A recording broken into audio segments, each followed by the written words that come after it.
Okay, boys and girls, this episode's brought to you by Prize Picks. So simple. Go to the App Store, download Prize Picks. You pick more or less favorite players in the NBA, NHL, UFC, NFL for a chance to win 100 times your money. It's a good time to play. NFL season is popping. And this week, the max discount square is Patrick Mahomes. All he has to do is throw for more than half a yard, and you win that square, fellas.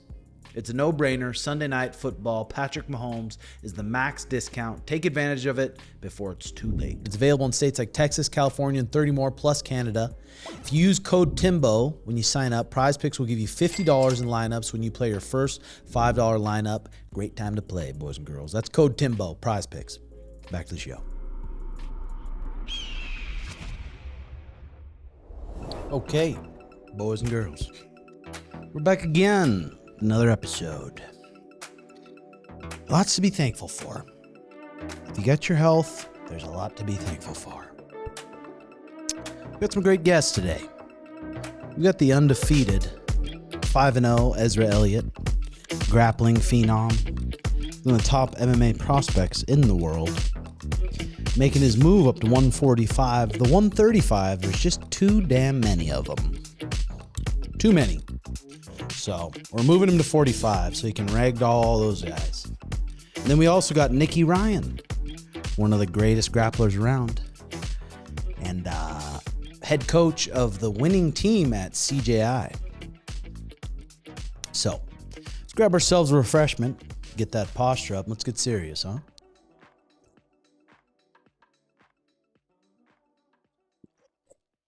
Gotta tell you what, these elements are fucking good, huh? As you like the sparkling?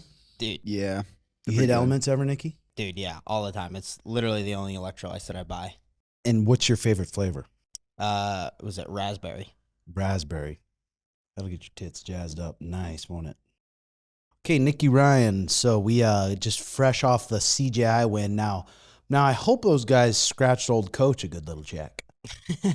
Well, they actually came to me and initially when they asked me to be the head coach for it, and they offered me a percentage, but I don't know. As an athlete, like I know what it's like to, it's not easy going out there and competing. So they offered me a percentage, and I told them no. So I actually made $0 off of CJI. God. Well, we could have been like, well, how about if we win, fellas? Yeah. How about if we win, you guys give me $5K a piece? Yeah. That's 25 G's. That can give you a little something. No, for sure, yeah. I know Ethan said he was going to, talk to the guys about it, but it doesn't matter too much to me. They're the ones that went out there and actually did the work, so. Yeah. The event turned out pretty badass, and the whole thing, so literally, after they came back, they said B Team won, and I don't know if Craig was getting so much hate, there was getting so much heat from everyone. The investors like, hey, we're going to give New Wave $1 million. And then your brother started going off. I don't know if that had much to do with it. And then they decided we're not going to give them $1 million. Yeah, it was oh, fuck. Oh, God. Dude, yeah, it was insane. I was with Craig the whole time it was going down. I was with him the day after and stuff. I was speaking to the investor and everything, and the investor was like, oh, with how the rules were written, he's like, there's an argument that they won. And then the investor went through and watched all of the prior rules meetings and everything and read actually really dove into all the rules. And in the rules, it says that if there's any contradictions in the written rules, it's up to CJI to decide. It's also fairly obvious that it was intended to go down the way it went down, because otherwise there would be no point in having 10-8 rounds. It would just be a 1-point system of whether you won the match or lost the match. So I don't know. It's pretty obvious, and at least to me, that's how it was intended to go down. And I remember seeing the rule. I don't know if they were posting it saying if it's a tie going into the last match, whoever dominates the last match wins. Yes, yeah. In the rules, yeah. Granted, it was definitely retarded. It was the way that it was written. I'm pretty sure everyone agrees on that. But in the rules, it says if tied on the scorecard, it goes down to, the winner of the last match. So it's not really, you can't really debate that. Yeah, no, I agree, yeah. And when I saw that Craig was going to give all those New Wave guys the $1 million, or the investor was, I was like, oh my God, imagine them. They think they're going home and then they wake up and like, hey, we're gonna get 200K a piece. Like they're probably jacked. Oh, dude, for sure. I mean, especially in grappling, that is a shit ton of money. Fuck. I mean, you can set yourself up pretty nicely with a little chunk of change like that. Now, I wonder why. Do you think it was because your brother was posting on Instagram, or so much people messaging Craig to where he's like, you know what, let's give them $1 million? To be honest, Craig didn't even agree with giving them $1 million. It's not like Craig's money. It wasn't, his decision. He's like, it's the investor's money. If that's what he wants to do, he's like, he can do it. And, I'll repost it and everything. Like, actually, when Craig posted it, he commented down below on his own post saying, he's like, this was the investor's idea. Like, I don't agree. And then the investor, again, went through all the rules and he's like, okay, there's not really an argument that they actually won. And fuck. Yeah. And then, after like the way that, everything went down online and stuff, the investor was like, no, I'm not giving him $1 million. And things probably got kind of ugly after that. Yeah, I'm sure. I mean, I don't know. I'm assuming it's going to end up in a legal battle. I haven't heard from anything like that. Craig hasn't spoken to me about it or anything like that, but that's what I would think, but I don't really know. Yeah, I mean, well, who from that side is going to be like, well, I'm going to cough up all the money for these lawyer fees? Yeah, that's true. Yeah.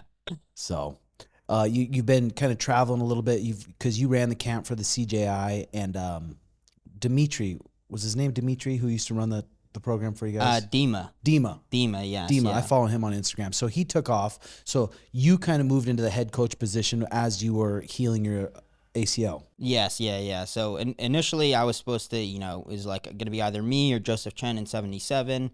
And then I decided to finally get my ACL repaired. So I knew I wasn't going to be ready in time. So we put Joe Chen in instead. Initially it was Dima, and then the boys had come up and, asked me, since I wasn't competing, to be the head coach and kind of run the camp for them. Fuck yeah. Yeah. You want to throw a couple of these lip pillies in? Let's do it. Get your mind right? Yeah, I need to spit this Zin out. Where can I spit the Zin out? Maybe like Joe Riggs, just throw it on the floor. Fucking, right here. Right here's a little ashtray. Every time Joe Riggs gets a lip pillow, I find it on the floor somewhere. Yeah. So you guys are taking a little break, and you were staying in Vegas for a bit. You got to go to Art of Jiu-Jitsu and train with those guys a bit. Yeah. So after CJI, I had a meeting with a sponsor down in California. So I actually just rented a truck, drove from Vegas down to California, trained up at AOJ, and then stayed that night in California, drove back to Vegas, flew out. Back to Austin, was in Austin for I think 2 days, and then I had to fly back to Vegas to corner again, and then straight from Vegas to here. Damn, so you're on the move. So now at AOJ, did they supply you with a matching rash guard? They do, yes. They have like guest ones, yeah. Damn. Rash guard, spats, shorts, everything. This is the first time I wore spats in like 10 years. And were those loaners? Yes. Okay. I was wondering. I'm always curious. I'm like, that's pretty cool. It makes our team kind of look cool, but it's probably only kind of ballers that really sign up for a membership there. Oh, for sure. Yeah. I mean, that is an expensive gym. I would assume it's an expensive gym. Yeah. And it's a beautiful facility there too. Probably $250, $300 a month. Yeah. I would think at least, especially in California, it might even be more. Yeah. And then the required rash guard was a pretty cool place. But so let's go back to the old beginning. What age did you start jiu-jitsu? Yeah, so technically, I guess I did it for like maybe 2 months when I was like 8 or 9, and then I quit. And my brother kept doing it. And then at age 13 is when I started again. I literally just started it because I was a fat kid and I wanted to lose weight. Mm-hmm. I started it again when I was 13 and like fell in love, started training every day, and then I actually dropped out of high school when I was 14 to do it full time.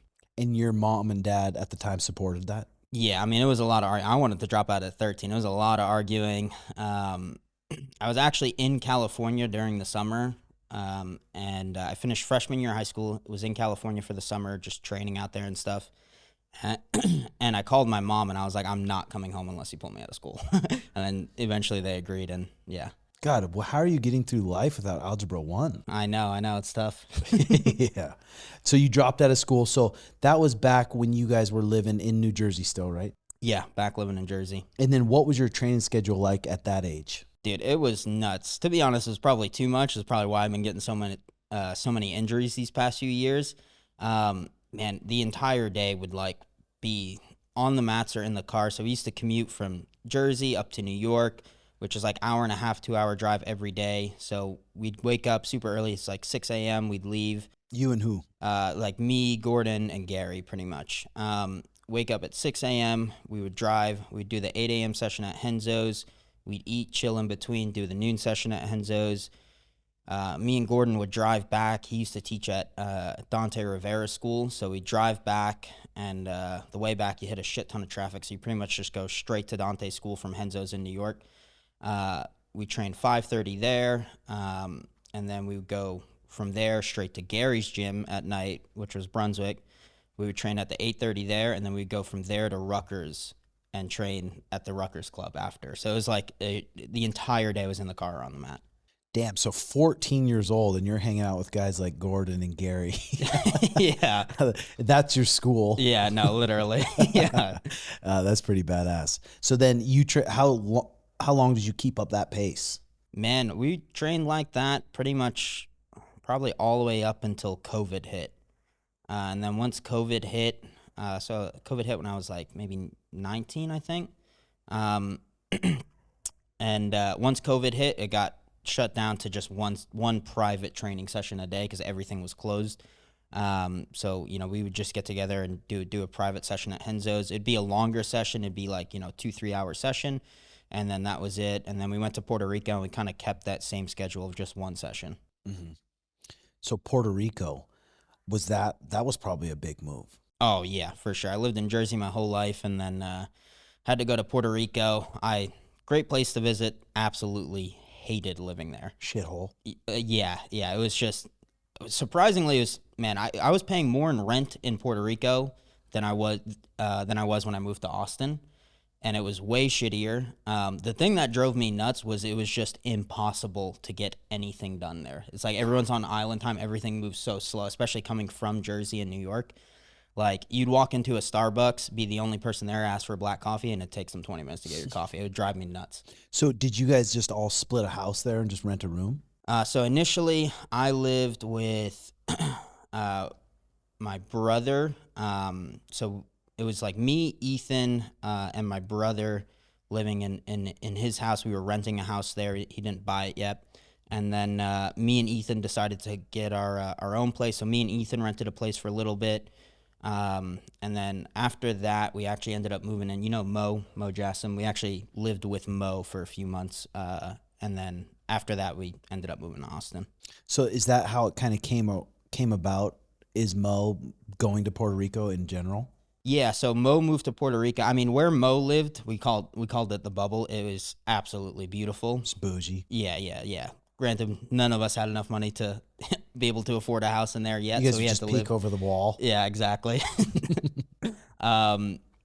But where he lived was beautiful. We lived outside the Bubble. Honestly, one of the big reasons that we moved there was number one, COVID. Like, New York was just getting shittier. We all hated New York, and it was just turning into more of a shithole after and during COVID. So we decided to go to Puerto Rico. Also, the tax benefits there are insane.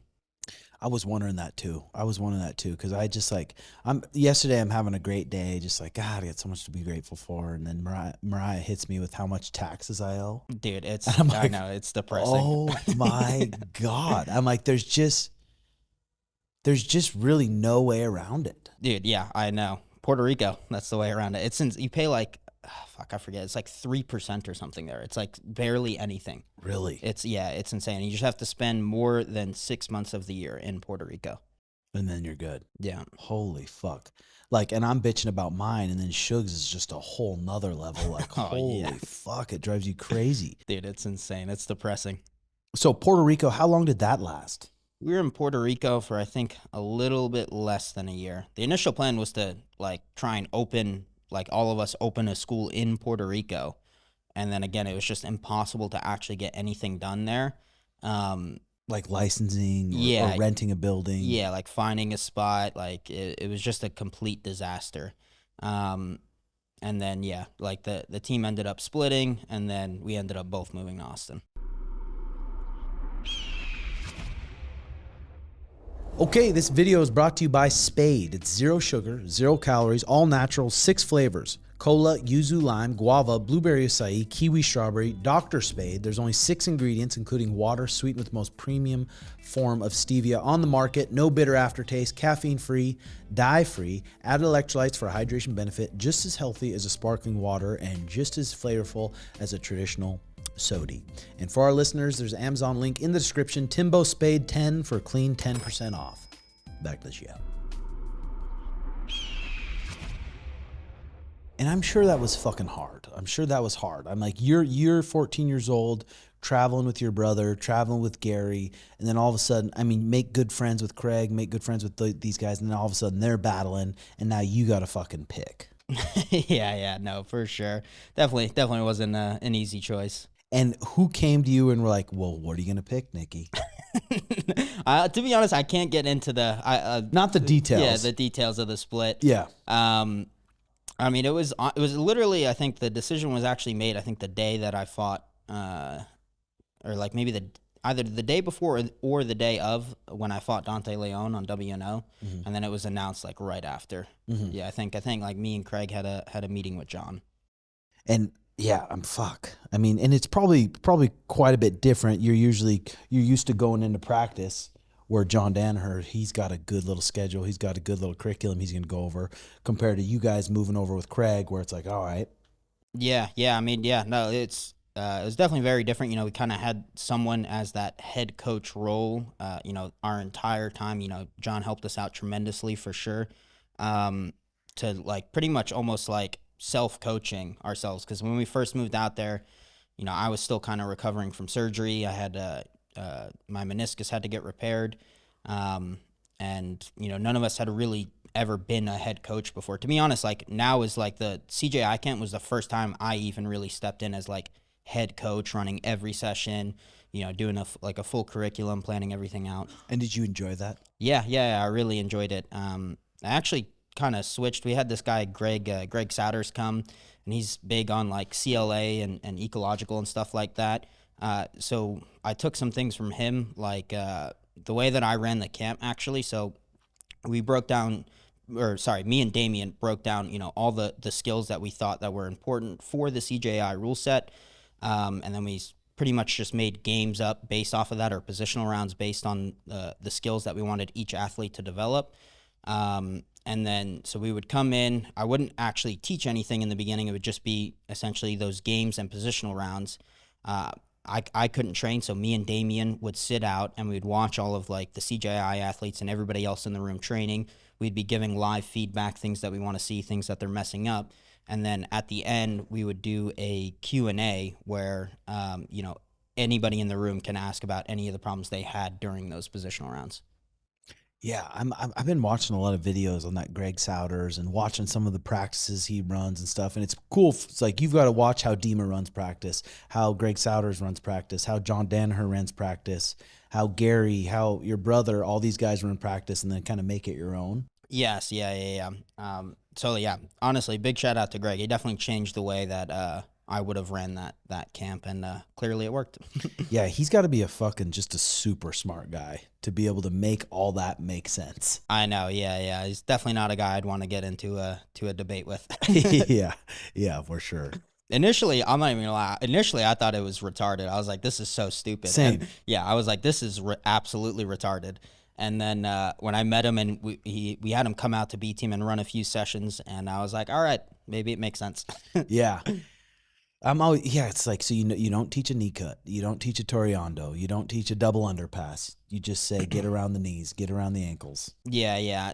I do differ in opinion with him in some areas. Like, you know, for instance, Greg would be like, you know, he like never answers questions, he never gives direct answers. He essentially just makes another game. That's where, you know, I differ a little bit. That's why I do a Q&A at the end. I give live feedback, things like that. I do think that, or at least in my opinion, I do think that it's important that there is still some sort of transfer of knowledge. Yeah. I mean, for sure. Yeah. For sure. Until one of his guys wins a gold medal at ADCC or wins gold medal, black belt, adult worlds, like it's going to be hard for him to really make that grow so much. But it seems like it has grown a lot already. I mean, dude, it's been blowing up for sure, man. He's I mean, even, like he doesn't have, he's got his own small gym. It's not like a huge facility, doesn't have a huge team. And, he's already produced some pretty high level athletes. The Corbet brothers, DeAndre won ADCC trials, which is, pretty big accomplishment. He won the 100K bracket for Zapatero. So, he's definitely producing some really good athletes, even though he only has a small team.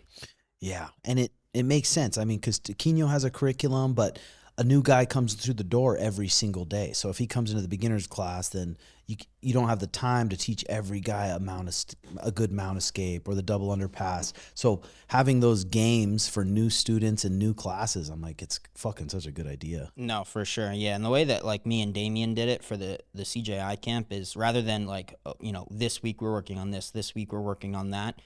Just because, like, you're going to kind of lose some of the skills that you developed in the beginning of the camp by the end of the camp. We just had, pretty much planned it out for each day of the week. So that way, all the skills that we want the athletes to develop get worked through the entirety of the camp. And are you guys, I'm sure it differs too, or do you guys mostly drill at the beginning, go live at the end? That's how it used to be. Now it's more along the lines of pretty much like we would give the athletes and everybody in the room like a 10-minute warm-up period. They warm up however they want, and then we go straight into the positional rounds. And then the Q&A and the drilling's more at the end. And so that's for the competition team. Yeah, this is, not all the classes at B Team are ran like this. This is just like the pro training. Mm-hmm. Because before, you guys weren't even allowing white belts to train, right? Yeah, when B Team first opened, we would allow like white belt drop-ins and things like that, but we wouldn't allow like full like white belt members. Like you couldn't sign up for the monthly thing. You can drop in, train with the pros, things like that, but you couldn't be an actual member. Now, I think maybe a year and a half, 2 years ago, we added in a white belt class. And then now that the gym's rebranding, it's going to be a lot more family friendly, all levels welcome. Mm-hmm. So you guys decided on the Simple Man Martial Arts. It's a pretty cool name. And then you're going to be moving it more to an MMA type gym, MMA Jiu-Jitsu gym. Yeah, so that's like a little bit later down the line. Right now, honestly, not much is going to change just besides the name and who owns it. We're staying in the same spot. It's still going to be just jiu-jitsu. And then, in a few years down the line, we plan to, upgrade to a bigger, nicer facility, have a cage, striking classes, and make it like a full MMA gym. In Austin, there's not really any big MMA teams. It's like there's, good striking places and good grappling places. There's not really any big MMA gyms out there yet. Mm-hmm. So we kind of want to be the first ones to do that. And then maybe bring in some MMA coaches. Yeah, for sure. Yeah. We got Damien, who's like pursuing MMA full time now. And, he's got a lot of confidence in his striking coach. So yeah, I think probably end up eventually partnering with him down the line. So with the whole Simple Man Martial Arts, is it a couple of you guys in a partnership? Yeah. So it's like pretty much it's just me, Damien, Ethan, and Nicky Rod. Oh, that's pretty cool. Yeah. So that's badass.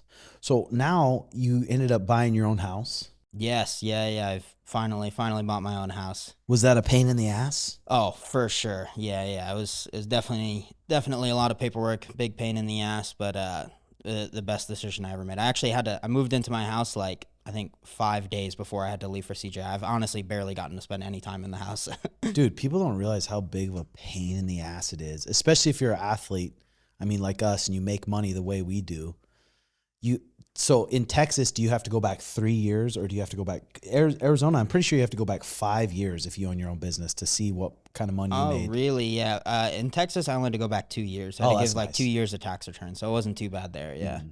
Now you own your own pad. God, dude. Yeah. I was so happy. Yeah. It's so much better like living in that house versus where I was. Now when you go back, is it a HOA? Yeah, but it's like super like chill. Cheap, and yeah, they're pretty chill about it. You go back and those weeds are growing. There's no one taking care of them but you. But yeah. I already actually hired a landscaper to take care of everything for me. Yeah. So now, once you go home, what's your routine's going to be like? You usually go into B Team around noon. Yeah. So nowadays, I really only am doing one session a day now. Like, I think I overtrained my body growing up, and now I've just been getting, injured. I've had like 3 knee surgeries in the past 4 years. So my body can really only handle, 1 session a day. And then at night, I'm pretty much lifting every day or doing some form of PT now. So you hit the pro practice noon, then you're lifting. Wake up first thing in the morning. What are you hitting for breakfast? I actually don't eat in the morning. I always fast until after training. I hate training with anything in my stomach. I feel like I gas out twice as fast, and I already gas out fast. So Even if you eat 2 hours before? yeah, even if I eat 2 hours before, like anything in my stomach. Honestly, on most days that I even compete, granted, if it's a tournament, I'll change it up. But if it's just a super fight, like I will fast, even if it's at night. Like I will not eat anything the entire day. So you stuff your face at night? Oh, yeah. I normally, that's another reason I don't like to eat in the morning. I'm normally still full from what I ate the night before. And are you smoking the herbs at all? No, I used to, man. I was literally perma high from age like 14 to 20. Really? Yeah, like before every session, in between every session, I was smoking a joint. Like I was absolutely high all day long from the age of like 14 to 20. So that's what really just cooked you. Yes, yeah. Damn, that's crazy. Yeah. So then what was the turning point where you're like, all right, I need to kind of chill on this? Honestly, it wasn't even like I didn't even make a decision to stop. I think that I was just couldn't get my hands on it for a little bit when I was in Puerto Rico. And then every time I started like smoking, it would just like make me super anxious because my tolerance went down. And then eventually I just kind of naturally like grew out of it. Honestly, it's a good thing. I was the least productive person when I was high. I was not getting anything done throughout the day, so it's probably a good thing. So you just get stoned, sit at your computer, and just fucking game and snack? Oh, yeah, 100%. That was another thing, too. It's hard to keep the weight down when I was smoking that much. Yeah. No, for sure. For sure. What about you? I've been hitting a little bit of the herbs here and there. Yeah. Usually sometimes midday, sometimes I'll hit some during the pod, but usually at night, after I'm done with everything, I get home probably about 8 p.m. and I'll vaporize some herbs. Yeah. Smoke them. Dude, I used to have a volcano. Those things are sick. They are. Yeah. It helps me shut my mind off a little bit. Shut my mind off, and it makes me get creative. A lot of my ideas comes from when I do a little bit of smoke, but I definitely don't just burn all day. Yeah. That's crazy you were burning when you were 14 years old. Dude, yeah. Like perma high. I'd be ripping dabs at 6 a.m. before we went to the morning session. And you were still taking in the knowledge, obviously. Yeah, for sure. I was training great. Nicky Rod used to be the same. He used to be high for every session. He doesn't smoke anymore now, though. He called it good, too. Yeah. Damn. That's starting to become more popular, people not burning much. Because, Ezra, you don't hit the herbs much, do you? No, Cigarette here and there. I'll smoke a cig. Yeah. I'll smoke a cig, no problem. But no, for a little bit there, I was like taking edibles. Like, well, the problem is every time I take an edible, I'll really like it andLl do it for a little while, like every night for a little while, and then I'll do too much, and I just get weird. When I get too high, I just become a weirdo. Do you play Creed and just lay there and like I'll be doing that, but like okay, so like my roommates, like maybe they're gone, and then I get comfortable with it just being me at the house, and I'll hear them like come in, and then I'll just like go like hide in the shower. So Yeah. I'm just like sitting there like Yeah. I'm like terrified. What's your Season average one. dose for milligrams? Well, see, I normally would do like, I don't even think I'd really look. I'd be okay, well, I'll eat half of it, and then just I'll eat all make of it a it. guess. Yeah, I'll make a guess. That makes it kind of fun. I don't know if you've ever done some of those like chocolate bars for the mushrooms. Yes. You do those, and you don't know the dosage too. Usually they're about, Keith's are about 2.5 grams. Mm-hmm. Well, I got like the full bars before. Oh. And I've done like, I'd maybe eat like half, and it'd be like, maybe I wasn't like super off my rocker, and then I'm like, oh, I'll eat 3/4, and then I'm like dead. It just fucks, yeah. Yeah, I just like don't even remember my name. So Yeah. it's So like, you haven't been hitting the edibles lately, or you have? no, I probably haven't done edibles even at all this year, Damn. but I did quite a bit last year. Yeah. It's good it's coming more popular that kids aren't. It's surprising you've gotten where you've gotten and you were smoking weed that young. Oh, Because yeah, most kids in high school that I knew that smoked heavy weed, they're just fucking turds. Yeah. My brother used to smoke too. Granted, I don't think he does it anymore, but Damn, yeah. Gordon smoking would be crazy. Yeah. We used to get high together all the time. It was actually fucking sick. Yeah, I bet. So do you get to see your brother much? Nowadays, no. Like mainly just at jiu-jitsu events. Yeah. And you see what up, and you guys are cordial and stuff. Fine. Yeah, we'll shake hands and everything for sure. Yeah, that's good. That's good. And then what about, do you guys get to go see your mom much? Yeah, my mom was actually, she was just in town for like almost like a whole month pretty much right before CJI, because she came out to kind of help me when I was like moving all my shit and stuff like that. So I just got to see her. She's down in Florida too, so I'll actually go see her in November at because ADCC trials this year is in Florida. Mm-hmm. Fuck yeah, that's sweet. Yeah. So average routine, you get done with training. Walk me through a day right now when you're not dieting and you're just eating.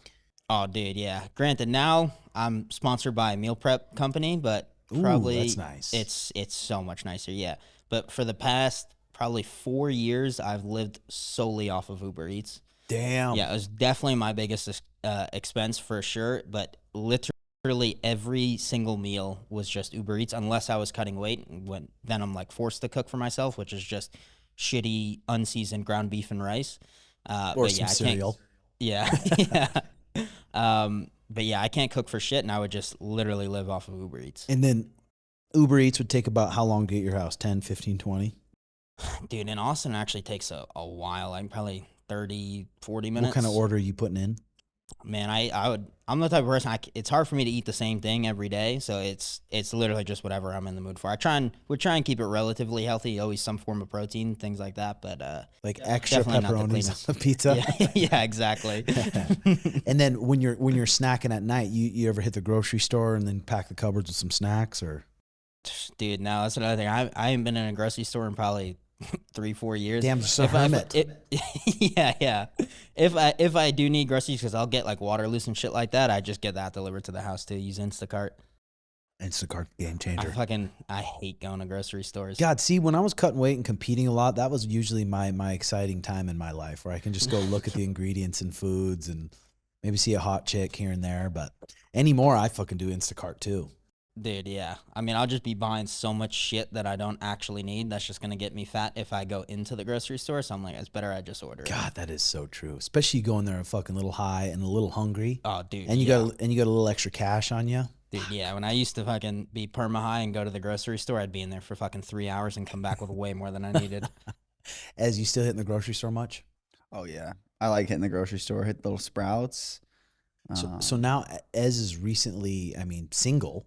So you have been kind of fending for yourself. What's that been like? It's been all right.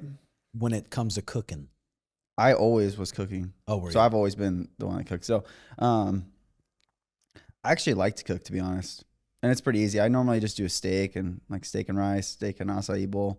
So that's all I eat really. And you're hitting the steak. Where are you cooking the steak in the air fryer?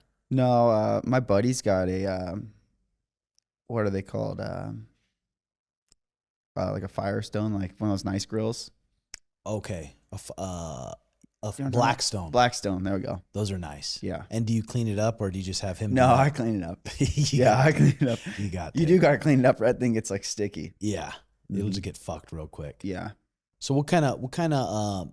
So now you're pretty much scotch free on the drugs except nicotine. Yeah. Well, I wouldn't Caffeine. say. I mean, I do other things, but once in a while to have a good time. Yeah. Yeah, to loosen up a bit. No, for sure. So future plans? Me, right now, still focusing on trying to get healthy. Probably going to be taking the rest of this year off from competing, just to, cause like if I get one more fucking knee surgery, especially within the next 1 to 2 years, I'm just retiring from competition and just coaching.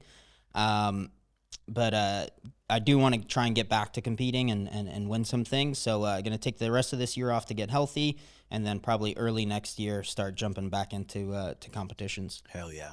God, it does change it. I'm like, if you knew CJI was coming around every year, that changes the game a bit. When you know that kind of bread's on the line, but when you've gotten surgeries back to back to back, and you're always sitting there after surgery, and then these events aren't paying you money, these events aren't paying for your surgery, you're like, fuck, why am I doing this? Yeah, I mean, yeah, prior to CJI, man, it's like every athlete in the sport, it's like the majority of their money's coming from teaching and coaching and online instruction. It's not really coming from competing, but, you know, they're definitely changing the game. The fact that there's going to be, you know, $1 million, possibly even more in future events every single year, I want to get back to competing. Does it sound like, And I mean, you don't have to answer it, but does it sound like they're wanting to do a CJI 3? Are they going to want to keep doing it? I would think so. I mean, it's so hard to get a straight answer out of Craig. But you know, he keeps flipping back and forth. I know he was like super burnt out after this one, but the last I spoke to him, it seems like they are going to be doing another one. I mean, dude, you see the numbers when I was watching day one on YouTube, and the numbers, there was 190,000 live viewers, and then less than 24 hours of it being up, 1.4 million views. I'm like, fuck. Dude, yeah. I mean, they killed it, man. They did such a good job with both events. The first one was absolutely insane, man. Especially with all the online drama going on, and you know, between CJI and ADCC, that it really made it blow up. Dude, Craig's, I mean, you can't deny he's one of the best promoters. Oh, he gets dude, you yeah. fired the fuck up. He's the best person at marketing in the sport, like by a landslide, Yeah. for sure. It's insane. I'm wondering if the UFC is actually going to ban him. Like, are they going to let him corner Jack Madalena? I wonder. Yeah, because they've banned a lot. They've banned plenty of people before. Yeah, that is a good point. I'm pretty sure he's banned from the PI already, because I went to train there and invited him to come train with us, and he's like, I'm banned from there. I don't know if he's joking or not. Oh, but, yeah. So, what do you do? Any investments, any crypto or anything like that? Dude, yeah, it was actually a big part of the reason why I was able to buy a house. Yeah, I was started getting into crypto probably 2.5 years ago, maybe 2.5 years ago, around there. What made you dabble in it? So I have a few buddies that are like millionaires, just from crypto. That's the only thing they do. So taking advice from them.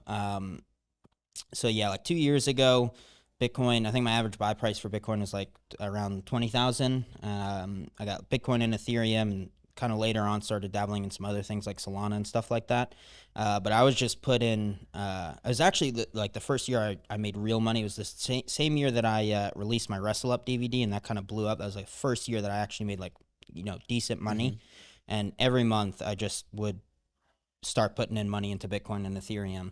And then, yeah, so average buy price for like Bitcoin was like 20,000. I forget what it was for Ethereum. And then I sold it recently, when Bitcoin was around like 100,000.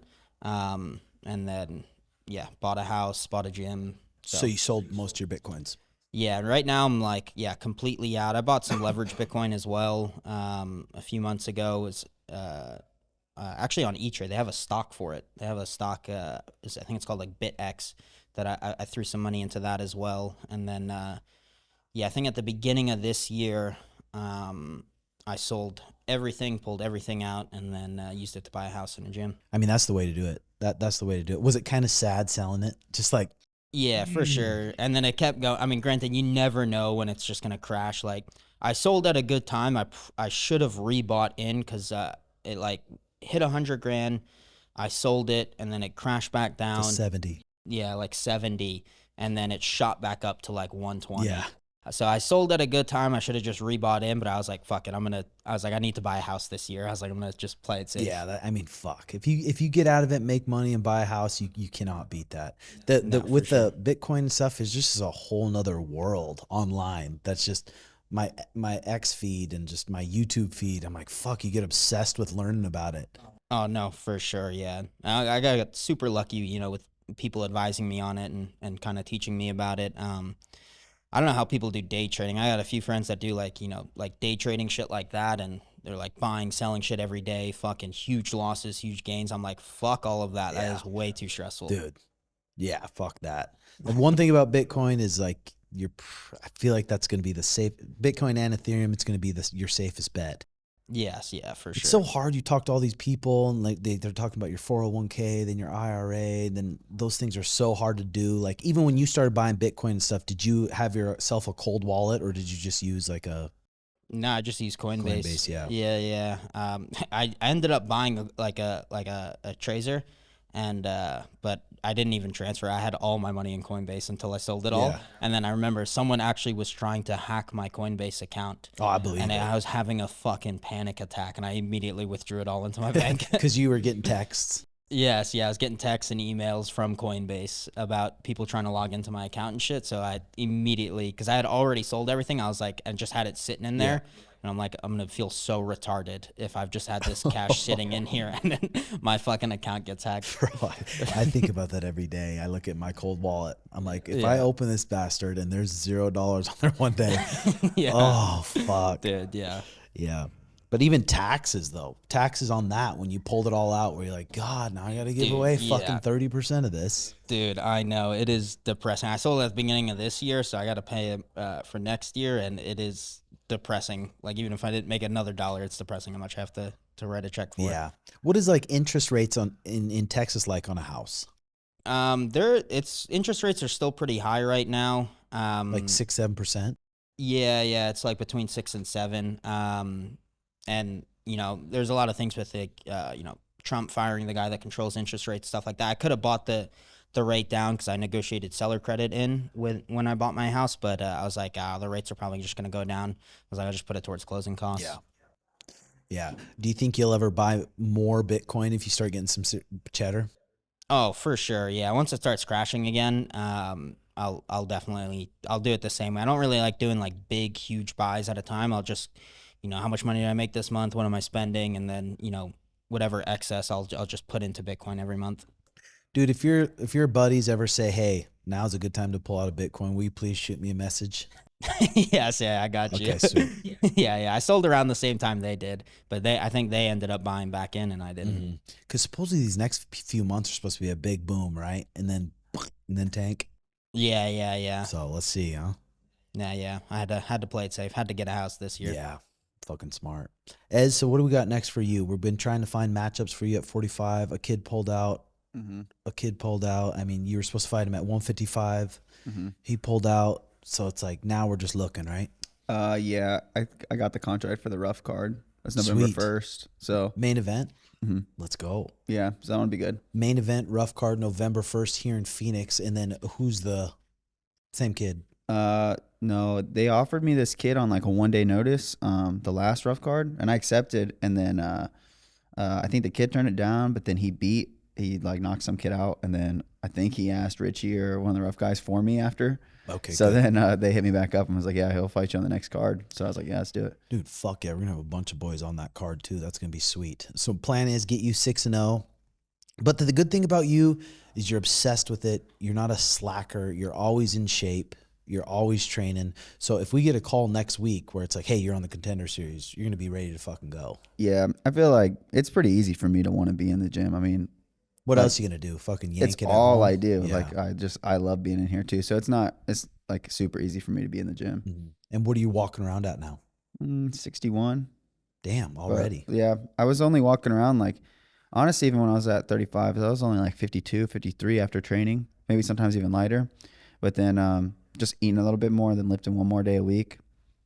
I'm not even like eating that much more. I've been like, I started drinking a glass of milk and drinking a glass of juice with every meal. I'm just like, more calories or? Yeah, because when I'm going to bed, now I'm going to bed at like 63, 64, and then I'm waking up at like 61. Just chug the milk, chug the juice, hit the Some sack. chocolate milk, yeah. You've been hitting your chocolate milk, your signature chocolate milk. You made me a jug one day. What do you put in your chocolate milk?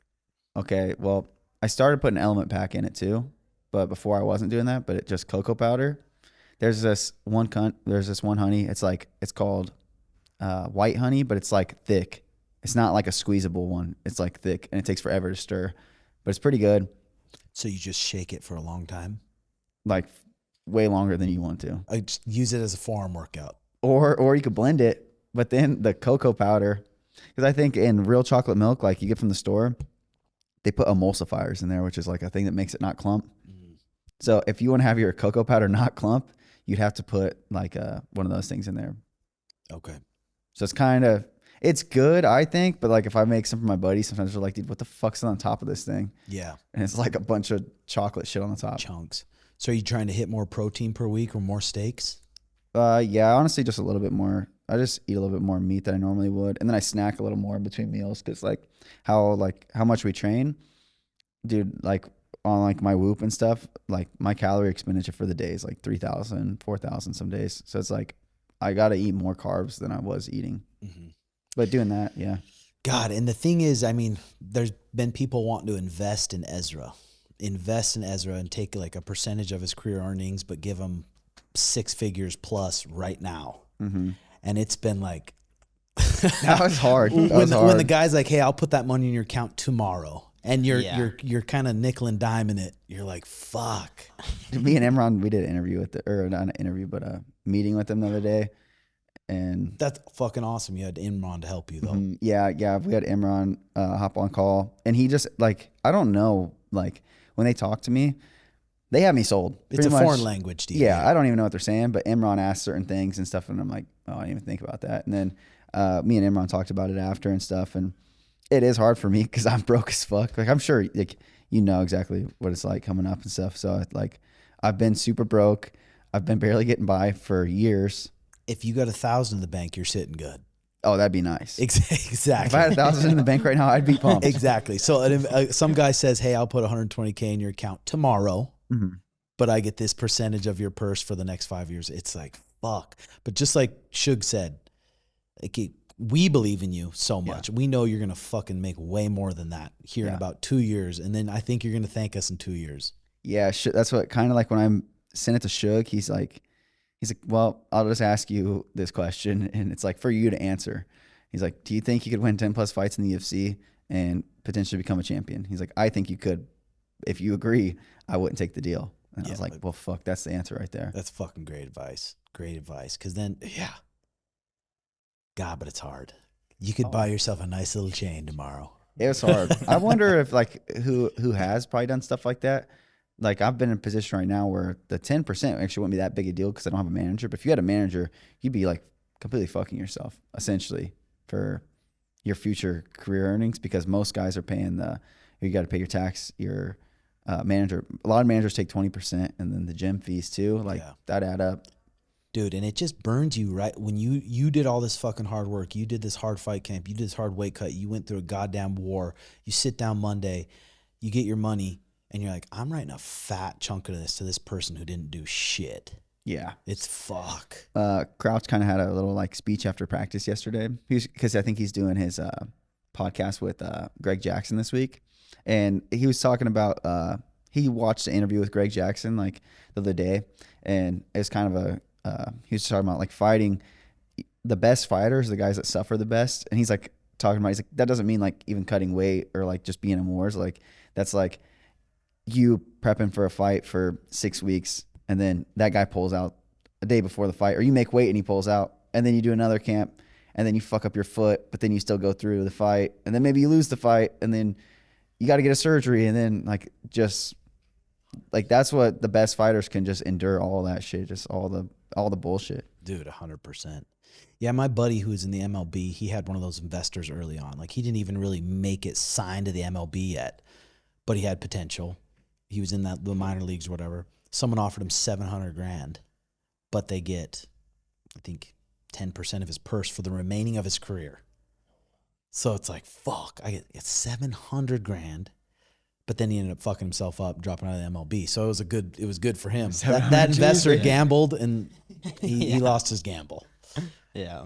That's a lot, $700,000. But baseball, they do make way more, so it's kind of Yeah.